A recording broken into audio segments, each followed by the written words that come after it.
Bienvenue sur la chaîne Azuratech. Abonnez-vous et actionnez la cloche pour ne pas manquer les prochaines vidéos. Bonjour, voici une toute nouvelle playlist d'exercices Excel spécial débutant. Je vous explique tout de suite comment cela fonctionne. Vous pourrez trouver dans la description le lien de téléchargement du classeur que je vous montre actuellement. Ce classeur contient 4 feuilles. La feuille Introduction vous rappelle les ouvrages que je réalise régulièrement et que vous pouvez acquérir auprès de la plateforme Amazon.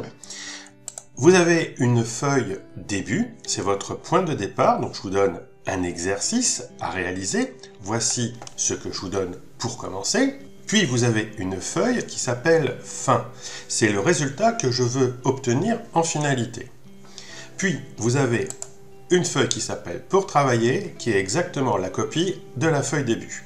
Donc en fait, vous avez toujours la feuille Début qui est la feuille vierge de départ, la feuille Fin qui est le résultat auquel on doit arriver, et la feuille Pour travailler qui est là où vous allez réaliser vous-même l'exercice. Voilà pour la présentation générale et rapide, j'en conviens. Maintenant, la méthode est très simple. Vous allez regarder votre feuille Début et vous allez essayer de retrouver la même chose pour arriver à la feuille Fin. Et dans la vidéo qui va donc suivre juste derrière, je vais vous montrer étape par étape comment le réaliser. Donc l'idée pour vous débutants, c'est d'abord d'essayer de le faire par vous-même, de vous entraîner, puis éventuellement de regarder la vidéo, puis de revenir sur l'exercice. En fait, vous allez gérer votre temps comme vous voulez. La vidéo est là pour vous aider à réaliser ou vous montrer ce que vous avez éventuellement mal fait pour pouvoir acquérir une bonne méthode, mais vous aurez toujours dans la description le lien du classeur pour pouvoir travailler l'exercice. Voilà, c'est un petit peu long pour cette première vidéo en explication et je vais passer tout de suite sur la pratique, mais je vous rassure tout de suite, à partir de la vidéo suivante, l'exercice, on rentrera directement dessus, je ne vais pas refaire la présentation. Allez, on y va, je vous montre comment réaliser ceci. Donc, je me place sur la feuille Pour travailler. Je vais d'abord arranger mon tableau ici pour pouvoir faire mes calculs de pourcentage. Donc, j'écris ici en D3 pourcentage. Voilà. Ensuite, je vais faire les calculs des pourcentages. Mais ce qui est extraordinaire avec Excel, c'est que l'on peut faire des calculs sans les poser. Ah oui, c'est ça qui est super bien. Je vais sélectionner mes quantités. Et je vois qu'après avoir sélectionné mes cellules qui vont donc de C4 jusqu'à C13, il y a un petit bouton qui est apparu juste en dessous. Je vais cliquer sur ce bouton une fois avec le bouton de gauche. Il me propose différentes possibilités. En l'occurrence, je vais prendre ici totaux. J'ai plusieurs totaux possibles, des sommes, des moyennes, des totaux, des pourcentages de total, des résultats. Moi, je vais continuer ici avec la petite flèche. Et j'ai encore d'autres propositions. Celle que je vous propose d'utiliser, c'est l'avant-dernière, celle qui est ici, qui s'appelle pourcentage du total. Je clique dessus et automatiquement, Excel a rajouté sur la colonne qui est immédiatement à droite le pourcentage qu'il a pu calculer. En réalité, quand il trouve 10,20%, ça veut dire qu'il a fait la division de 125 par le total de toutes les valeurs de quantité. Donc, ça veut dire que les ventes de t-shirts hommes XS, qui représentent une quantité de 125, a donné un résultat de 10,20% du total de l'ensemble des t-shirts vendus. Si je prends par exemple les t-shirts femmes L, j'en ai vendu 100. Que représente 100 par rapport à la totalité de tous les t-shirts vendus? Ça représente 8,16%. Vous voyez, c'est tout à fait génial comme commande, parce que sans poser le pourcentage, sans faire de calcul, sans faire de division, j'arrive à obtenir les résultats. J'aimerais maintenant avoir véritablement le total de t-shirts vendus. Donc je vais venir ici en A14, j'écris total. Puis en C14, j'aimerais avoir le total de toutes les quantités. C'est une somme. Nous avons un raccourci sur Excel qui s'appelle la somme automatique. Nous l'avons ici sur le ruban Accueil, somme automatique. Je vais donc cliquer dessus une fois. Il me propose de faire la somme de C4, C13. Je vois bien d'ailleurs que toutes les valeurs sont en bleu, elles sont bien sélectionnées. Je valide en cliquant sur la coche qui est ici. J'ai donc vendu 1225 t-shirts. Qu'est-ce que ça représente en pourcentage? C'est la totalité de mes ventes, donc ça doit faire 100%. Donc si je prends la petite poignée qui est ici et que je tire légèrement sur la droite, j'obtiens 1. 1, c'est 100%.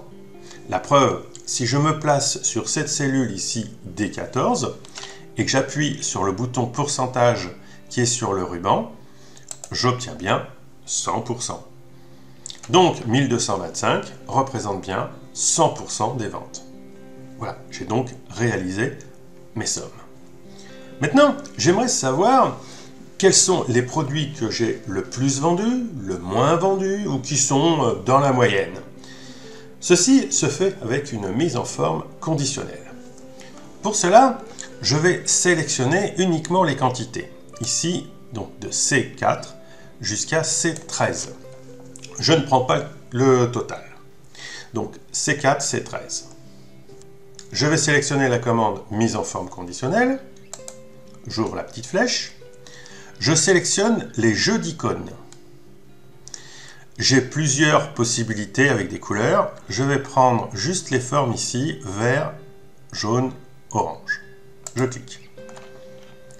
On voit bien les couleurs qui ont été associées aux différentes quantités. J'ai donc en vert les plus grosses ventes. J'ai en orange les ventes moyennes. Et j'ai en rouge les mauvaises ventes. Quatrième étape sur mon tableau. Maintenant, je vais sélectionner l'ensemble de mon tableau ici. Tout ce tableau. Je vais utiliser la commande « Mettre sous forme de tableau ». Je clique. Je choisis une couleur, une forme qui me convient. Donc, par exemple, ici, je vais prendre le bleu. Il me dit « Voici les données que j'ai trouvées qui vont être représentées » et il me donne ce que l'on appelle la plage de données de l'ensemble des cellules, qui vont bien de A3 jusqu'à D14. Mon tableau comporte des en-têtes. Oui, donc je laisse cocher. OK. Voilà, automatiquement, mon tableau est présenté et je vais finaliser mon tableau ici en faisant en sorte que la dernière ligne soit en rouge. Donc je vais sur Accueil, je choisis le rouge et je choisis le gras. Voilà, mon tableau est bien présenté avec les résultats finaux qui ressortent bien, mes comparaisons de quantité. Et quel est l'intérêt de faire ceci avec cette méthode? C'est tout simplement qu'on a rajouté dans chaque colonne ici des petites flèches qui s'appellent des filtres. Cela s'est fait automatiquement quand on a transformé notre table de données en tableau. Quel est l'intérêt? C'est qu'on va pouvoir utiliser les filtres pour faire des analyses de nos informations. Par exemple, si uniquement les ventes de t-shirts femmes m'intéressent, je vais venir ici sur la petite flèche, je désélectionne ici « Sélectionner tout », donc je clique, ça enlève toutes les coches, et je choisis « Femmes », donc je clique sur « Femmes », donc j'ai coché que « Femmes ». Je dis « OK », et automatiquement, on voit que mon tableau ne présente que les résultats pour femmes, avec les quantités et les pourcentages. Si je veux revenir à mon tableau entier, je reviens ici sur ma petite flèche qui s'est transformée en entonnoir, j'efface le filtre, je retrouve tout. Je vais faire encore un filtre par exemple sur les tailles. Uniquement les tailles XS m'intéressent. Je choisis la petite flèche, je désélectionne tout, je sélectionne XS, je dis OK. Voilà, j'ai les tailles XS pour hommes et pour femmes qui sont comparées. Je veux tout retrouver, je reviens sur le petit entonnoir, je dis effacer les filtres et je retrouve tout mon tableau. Voilà, un petit exercice très simple pour pouvoir vous entraîner en une dizaine de minutes. J'essaie toujours de faire en sorte que les vidéos soient le plus court possible. Je vous rappelle que je vous ai donné la méthode avec cette première vidéo, mais nous allons retrouver progressivement toute l'année de nouvelles vidéos d'exercices pour débutants. Je ne reprendrai pas, bien sûr, la méthode, j'irai directement sur l'exercice. J'espère que cette nouvelle formule vous plaira. En tout cas, laissez-moi des commentaires, dites-moi ce que vous en pensez, quels sont même les exercices que vous voulez que je développe, que je mette à disposition de tout le monde. Je suis vraiment à votre disposition et j'espère avec beaucoup de bonheur, que vous passerez une agréable année, que vous allez vous amuser avec Excel, que vous allez progresser. Et en tout cas, moi je vous retrouve bientôt pour une prochaine vidéo.